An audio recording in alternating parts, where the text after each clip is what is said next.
Tarım ve Orman Bakanı'yla birçok projemiz vardı. O yüzden sizlerin özellikle gelmesi istedik. Gerçi Sayın Bakan Yardımcım sağ olsun ondan önce gelmişti. Bütün dertlerimizi dinlemişti.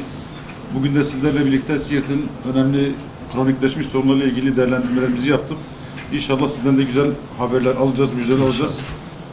Kadim köklerimize dayanan Anadolu ruhu son 21 yılda güçlü ve büyük Türkiye vizyonuyla bir diriliş süreci yaşıyor. Siirt ilimizde bu sürecin sembolleşmiş şehirlerinden bir tanesi. AK Parti olarak hedefimiz Türkiye'yi yeni yüzyılında dünyada marka bir ülke haline getirmek. Kurulan oyunların değil, o oyunların kurulduğu masalarda oyun kurucu olarak olmasını sağlamak. Bu hedefe ulaşmak için de elbette bugün itibariyle tarım ve orman en güçlü argümanlarımızdan bir tanesi. Çünkü Sayın Cumhurbaşkanımızın ifadesiyle ambarın anahtarı kimdeyse güç ondadır. En son tahıl koridoruyla beraber bunun ne demek olduğunu bütün dünya yine görmüş oldu. Eğer bir ülke gıda arz güvenliğini temin ve tesis etmiş ise o zaman onun için güçlü ülkelerden bir tanesidir diyebiliriz. Sadece bir örneğini vereyim ben. Macaristan Tarım Bakanı geldi ülkemize. 5 ülkenin Tarım Bakanını temsilen bir tek soru sormak için geldi. Tahıl koridorunun sonucu ne olacak? Tekrar tahıl koridoru tesis edilecek mi? Bunun altında yatan gerçek gıda arz güvenliği ile alakalı endişelerdir. Bizler her hafta Cuma günü malumunuz tarımsal desteklerle ilgili açıklamalar yapıyoruz. Yine bu Cuma'da üreticilerimizin, çiftçilerimizin hesaplarına tarımsal destek ödemelerini aktardık.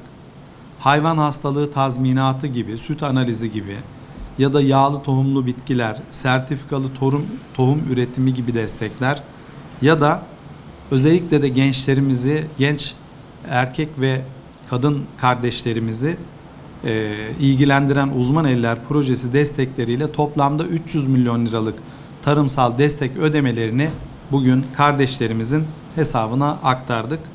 Böylece 2023 yılının başından itibaren en son söylemiş olduğum bu 300 milyon liralık destekle beraber tarımsal destek anlamında ödediğimiz bakanlık olarak destek toplamı 39 milyar liraya ulaşmış oldu.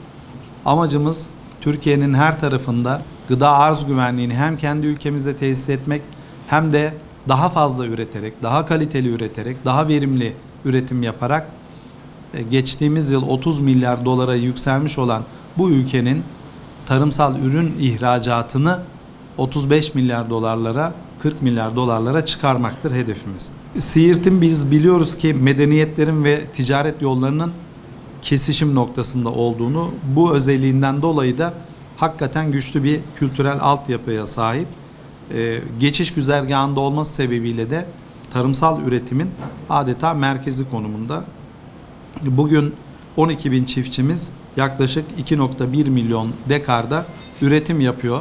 Bizim amacımız Siirt'te bu rakamı 5,7 milyon dekara çıkarmak.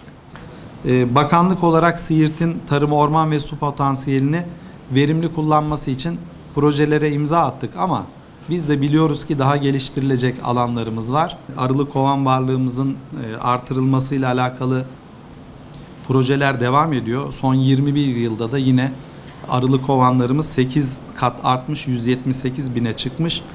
Bizim hedefimiz sene sonuna kadar bu rakamı 200 bine çıkarmak. Garzan Ovası'nın özellikle buranın koruma altına alınması için veya sulanarak üretime kazandırılması için çok yoğun bir çabamız var. Mutlaka Siirt'te olmasını istediğimiz bir de su ürünlerinin üretimi konusu var.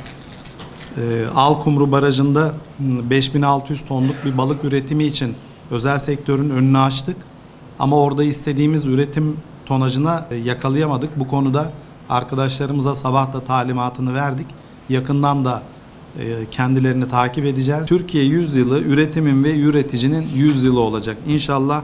Dolayısıyla suya göre tarım konusunda da malumunuz belki duymuşsunuzdur. Duyduysanız da yeniden tekrar etmiş olalım. Özellikle planlı tarım konusunda Yasal mevzuat 5 Nisan 2023 tarihi itibariyle resmi gazetede yayınlandı. Artık Türkiye'de herhangi bir şekilde kontrolü olmayan tarımsal üretimin değil, nerede, hangi ilde, hangi ürünlerin ekilmesinin o bölge için katma değeri daha fazla olacak. O bölgedeki hem su hem de toprak şartları hem de hava şartları bunun için en uygun.